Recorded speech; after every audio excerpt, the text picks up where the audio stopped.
అవుతుంది కదా. అదే ఈ టైం లోపలనే నన్ను పంపించాలనేది ఉంది. ఏం ఇన్స్ట్రక్షన్స్ తెచ్చారో నాకు తెలియదు. నా మీద కేసులు పెట్టినా కూడా ఆశ్చర్యపడాల్సిన అవసరం లే. ఏంటంటే ఈ తలకాయ నొప్పి ఎంతకి నెలకు 15 రోజులకు మేము రావడము, హౌస్ అరెస్ట్ అనడం, దారిలో నిలబడి అరెస్ట్ చేయడం, ఇవన్నీ ఇంటికి ఆ ప్రొవాగ్రేడ్ ఆర్డర్స్ అన్ని మేము ఒబే చేయాలా. ఎస్పీతో డీజీపీ ఆర్డర్ కాదు మేము చేయాల్సిండేది, జేసీ ప్రొవాగ్రేడ్ ఆర్డర్స్ ఒబే చేయాలా. దానికోసం అడుగుతాండ నేను. పోలీసులు ఏమని చెప్తున్నారు, ఎందుకు అడ్డుకున్నానంటే మిమ్మల్ని? లాండ్ ఆర్డర్ ప్రాబ్లం అని చెప్తున్నారు. లాండ్ ఆర్డర్ ప్రాబ్లం అనే దానికి కూడా దీంట్లో ఇన్స్ట్రక్షన్స్ ఉన్నాయి. మీకు ఇక్కడ ఉండేటువంటి ఫోర్స్ లేకపోతే బయట నుండి తెప్పించుకోమనే ఆర్డర్స్ కూడా ఉన్నాయి. అది కూడా బేఖాతరు చేయాలి. నేనైతే ఒకటి ఏం చెప్తున్నా అంటే, మీరందరూ డిపార్ట్మెంట్ అంతా నేను ఒకనే వస్తా, ప్రభాకర్ రెడ్డిని అడుగుతా, ఆయన్ని అడుగుతా. నాయన నేను ఎప్పుడు రావాలో తాడిపత్రికి మీరే చెప్పండి. పోలీస్ అధికారులు కూడా నిర్వీర్యం అయిపోయినారు. ఇక్కడ పోలీస్ అనే వ్యవస్థ మా మీద తప్ప జూలం చూపించేదానికి కానీ, అక్రమ కేసులు పెట్టేదానికి కానీ మీరు ఏది చెప్తే అది జరిగే పరిస్థితి ఉంది ఈరోజు రాష్ట్రంలో. అందువల్ల నిన్నే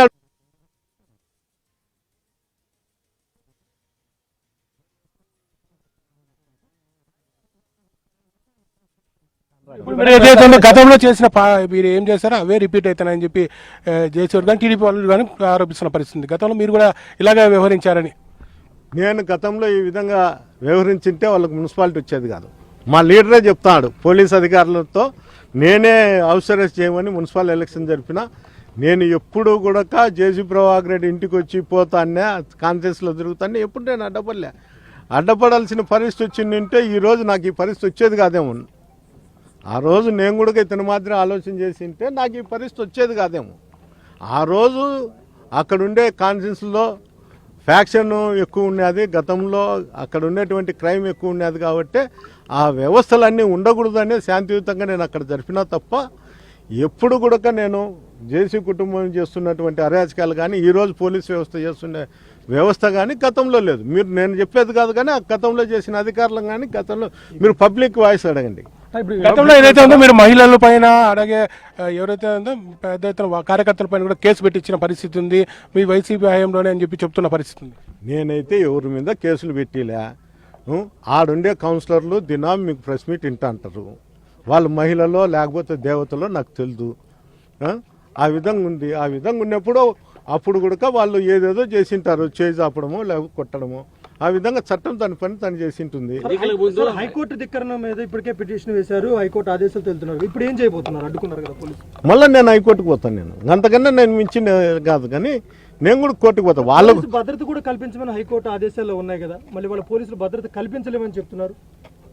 అంటే చెప్తాను కదా, జేసీ ప్రభాకర్ రెడ్డి ఆర్డర్లే ఇవన్నీ. ఎస్పీతో డీజీపీతో ఆర్డర్స్ కాదు. జేసీ ప్రభాకర్ రెడ్డి ఏది శాసించితే అది జరుగుతుంది. ఎన్నికల ముందు మీరు చేసిన ఆరోపణలు నేను గెలిచిన ఓడినే ఫ్యాక్షన్ చేస్తాను.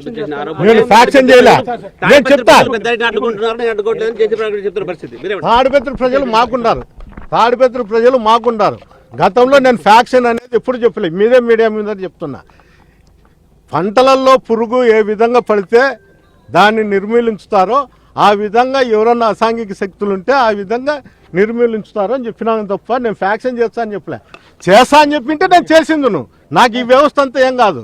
గతంలో కూడా నేనేం లోపలుండే కేసులలో లోపలుండే ఏంటికి ఉన్నా. గతంలో గ్రామాలలో ఎవరన్నా ఇబ్బంది పడి వచ్చి షెల్టర్ ఇచ్చిన దానికి ఆ గ్రామాలలో అంతా చేసి కుటుంబమే నన్ను కేసులలో పెట్టింది.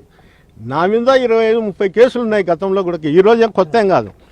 ఈరోజు ఏంటికంటే నేను ఆ రోజు శాంతియుతంగా తాడిపత్రిలో ఉండాం కాబట్టి, గ్రామాలలో ఎక్కడ జరుపుకోకుండా చూసినాం కాబట్టి ఈరోజు నాకు ఆ పరిస్థితి గ్రామాల నుండి రావడం లేదు.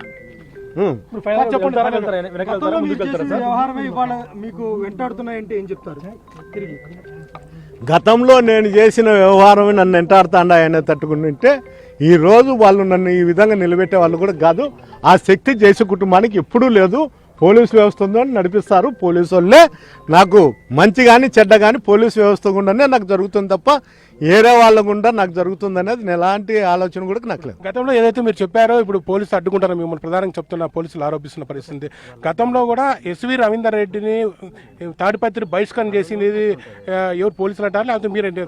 గతంలో కూడా సేమ్ హైకోర్టు ఆంక్షలను తెచ్చుకున్నప్పటికీ ఆయన్ని ఆర్డర్ తెచ్చుకున్నప్పుడు బయటకు పంపించిన పరిస్థితి. మరి రవీందర్ రెడ్డి విషయంలో అలా జరిగింది, ఇప్పుడు మీ విషయంలో ఇట్లా జరిగింది. పోలీసులు కౌంటర్ చేస్తున్నారు.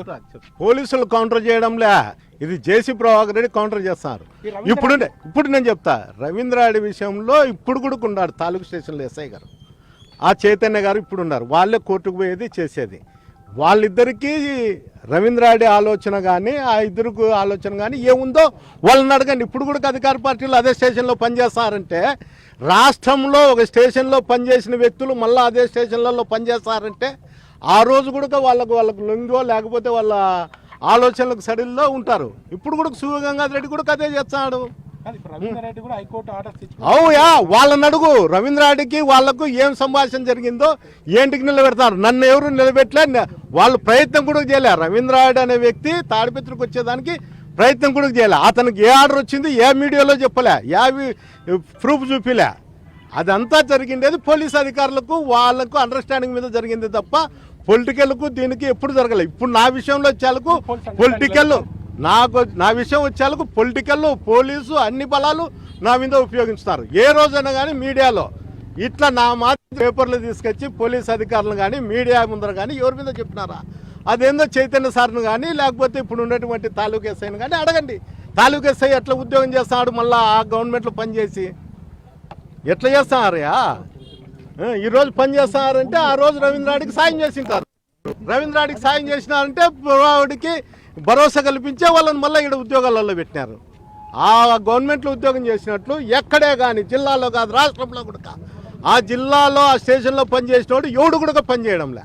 ఇక్కడ పనిచేస్తారు. ఇక్కడ పనిచేస్తారంటే నేను ప్రజాస్వామ్య పద్ధతిలో ఉండా కాబట్టే ఆ రోజు వీళ్ళు ఏమన్నా కానీ పోలీస్ అధికారులు ఎవరన్నా ఉండొచ్చు. నేనే ఒక ఎస్ఐసిఏ కాదు, ఎవరన్నా ఉండొచ్చు. ఈరోజు మళ్ళీ ఈ జిల్లాలో పనిచేస్తా అన్నారనే ఈ స్టేషన్లలో పనిచేస్తా అంటే వాళ్ళతో కొలీడ్ అయ్యా లేకపోతే ఇంకోటి చేస్తారు. అన్ని స్టేషన్లో అదే పరిస్థితి ఉంది సార్. గతంలో చేసిన పోలీసులు ఇప్పుడు కూడా పనిచేస్తున్న పరిస్థితి. అంటే ఎందుకు ఓన్లీ తాడిపత్రి పోలీసులే వివాదాస్పదమవుతున్నారు? అడగండి శివగంగాధర్ రెడ్డి, మెయిన్లీ శివగంగాధర్ రెడ్డిని అడిగితే చెప్తాడు. అతనేమి ప్రతి ఒక్క వ్యక్తిని వైఎస్ఆర్సీపీ నాయకులు రూలర్లో ఉంటే వాళ్ళ ఇంటికాడ మనుషులు ఉంటే బయటకు పంపించి వాళ్ళని పోయి దాడి చేయమని చెప్తాడు. శివగంగాధర్ రెడ్డిని అడగండి. నేనైతే వెళ్ళాలనే ఉండా. పోలీసులు ఈ విధంగా చూడండి, మీరే చూడండి. నేనైతే వీళ్ళు పోయేంత వరకు నేను ఇన్నే రోడ్డు మీద కూర్చుంటా. వీళ్ళు పంపించే పోతా, లేకపోతే దానిపై నేను కోర్టుకు పోతా. ఏదైతే ఉందో ప్రస్తుతం వద్ద పెద్దారెడ్డిని అడ్డుకున్న పరిస్థితి. పెద్దారెడ్డి చూడొచ్చు, పోలీసులు అడ్డుకున్నారు. పోలీసులు అయితే పెద్దారెడ్డిని ఇక్కడి నుంచి పంపించమని చెప్పి చెప్తున్న పరిస్థితి. లా అండ్ ఆర్డర్ ప్రాబ్లం వస్తుంది కాబట్టి పెద్దారెడ్డిని ఇక్కడి నుంచి పోలీసులు ప్రధానంగా చెప్తున్న పరిస్థితి. పోలీసులు కట్టుదిట్టమైన ఏర్పాట్లు చేశారు. పోలీసుల పైన కూడా పెద్దారెడ్డి తీవ్ర స్థాయిలో ఆరోపణలు చేసిన పరిస్థితి. ఎందుకంటే తనకు హైకోర్టు ఆర్డర్ ఉన్నప్పటికీ అడ్డుకుంటానని చెప్పి పెద్దారెడ్డి తీవ్ర స్థాయిలో ఆరోపణలు గుర్తించిన పరిస్థితి చూడొచ్చు. మొత్తం పోలీస్ ఫోర్స్ అంతా ఇక్కడే ఉంది. ఒకవైపు జేసీ ప్రభాకర్ రెడ్డి మాత్రం శివుని విగ్రహాన్ని ఆవిష్కరించి ర్యాలీగా ఇంటికి వెళ్తున్న పరిస్థితి కూడా ఉంది. ప్రస్తుతం ఒక హైటెన్షన్ వాతావరణం అయితే నెలకొంది. దాదాపుగా పెద్ద సంఖ్యలో 500 పైచీలకు పోలీసు బందోబస్తు ఉన్నప్పటికీ పోలీసులు మాత్రం పెద్దారెడ్డిని పంపిస్తే లా అండ్ ఆర్డర్ ప్రాబ్లం వస్తుందని చెప్తున్న పరిస్థితి స్పష్టంగా కనబడుతుంది. ఏదైతే 5 వాహనాల అనుమతి ఇచ్చారో 5 వాహనాల్లో కాకుండా లోపలికి ఎత్తితే పెద్ద ఎత్తున కార్యకర్తలు కూడా మొబిలైజ్ అయ్యే అవకాశం ఉందని చెప్పి పోలీసులు భావిస్తున్న నేపథ్యంలో పెద్దారెడ్డిని నారాయణరెడ్డిపల్లి వద్ద అడ్డుకున్నారు. ఇక్కడి నుంచి పంపించే ప్రసక్తి లేదని చెప్తున్న పరిస్థితి. హైకోర్టు ఆర్డర్స్ ప్రకారం ఏదైతే ఉందో 10 నుంచి 11 మధ్యలో తాడిపత్రికి పంపించాలని చెప్పినప్పటికీ ఆ సమయం కాస్త గడిచిపోయే అవకాశం ఉన్నాయి. తాను మాత్రం మరోసారి కోర్టుకు వెళ్తానని చెప్పి చెప్తున్న పరిస్థితి ఉంది. పోలీసులు హైకోర్టు ఆర్డర్స్ను ఎందుకు పట్టించుకోవడం లేదని కూడా తీవ్రస్థాయిలో ఆయన ఆరోపిస్తున్నారు. గతంలో జరిగిన కొన్ని సంఘటనలు కూడా ఆయన గుర్తు చేస్తున్న పరిస్థితి. ప్రస్తుతం పోలీసులు ఏకపక్షంగా వ్యవహరిస్తున్నారని చెప్పి కూడా పెద్దారెడ్డి ఆరోపిస్తున్న పరిస్థితి అయితే స్పష్టంగా కనబడుతుంది. ప్రస్తుతం మనం నారాయణరెడ్డి తిమ్మంపల్లి సమీపంలో నారాయణరెడ్డిపల్లి వద్ద ఉన్నాం. నారాయణరెడ్డిపల్లి వద్ద మాత్రం పెద్దారెడ్డిని అడ్డుకున్న పరిస్థితి స్పష్టంగా కనబడుతుంది. ఇది తాడిపత్రికి సంబంధించిన ఐటమ్కి సంబంధించిన అప్డేట్స్.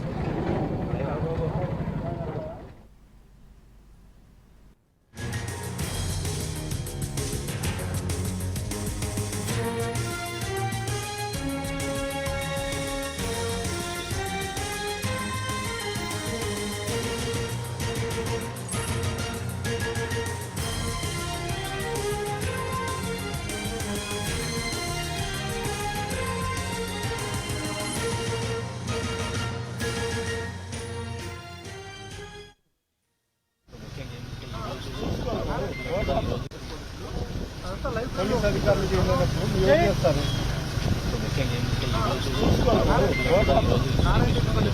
ఏమి ఇస్తుంది ఏమన్నా మీకేం చెప్పినారు? హైకోర్టు ఆర్డర్ మీ ఎస్పీ గారు కానీ స్టేషన్ ఆఫీసర్ కానీ మీ దగ్గర అంత ఫోర్స్ లేకపోయినా పక్కన నుండి కూడా తెప్పించుకోండి. అంటే ఆ గ్రామం నుంచి నా ఇంటికి పోయేకి 4-5 సార్లు ఉన్నాయి.